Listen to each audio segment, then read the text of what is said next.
За речиси 50% се намалени еднодневните тури и шопинг турите во туристичките агенции, и голем дел од граѓаните немаат патни исправи со новото име на државата.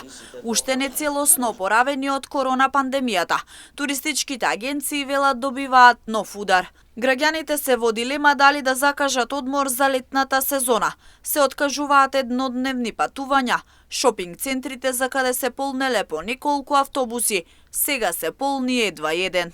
Од туристичките агенции велат дека моменталната ситуација со патните исправи и личните документи ги ставила во мат позиција. Во моментот сме во полнек на закажување на оние предсезонски, односно first minute понуди кои што се однесуваат за текот на летото.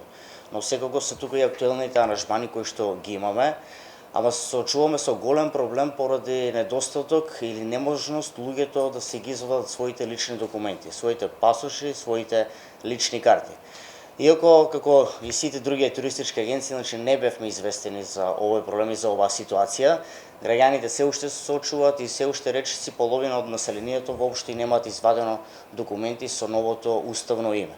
Тоа представува голем проблем и уште еден удар, и онака ударот кој што се уште речиси го немаме поминато од корона кризата, сега се продлабочува, односно се случува нов удар на сите туристички агенции што се однесува до самите лични документи. Намален е и бројот на граѓани кои ќе патуваат надвор од државата за 8 март. Од туристичките агенции децидно велат дека се бараат алтернативни решенија за разни понуди на граѓаните, но и за помош сами на себе. Дел од нив велат дека има заинтересираност за летната сезона, бидејќи граѓаните се надеваат дека до јуни ќе добијат пасош со новото уставно име на државата. Најдовме друго решение каде што ќе може да патуваат и патниците кои немаат нови патни исправи со старите лични карти, тоа е во Белград и Сокобање. Значи имаме две понуди, едната не е за Белград, другата не е за Сокобање и планината Ртењ. Не знам колку се запознаени околу тоа дека тоа е магична планина каде што Новак Џоковиќ оди да си ја полни енергијата.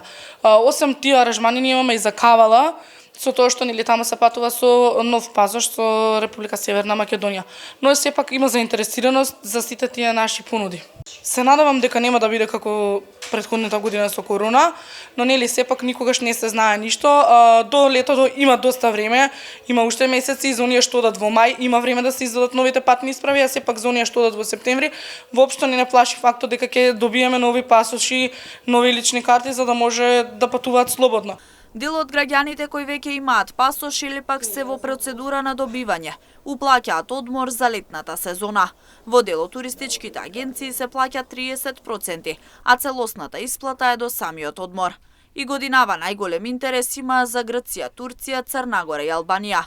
All inclusive најчесто се резервира за Тунис и Египет.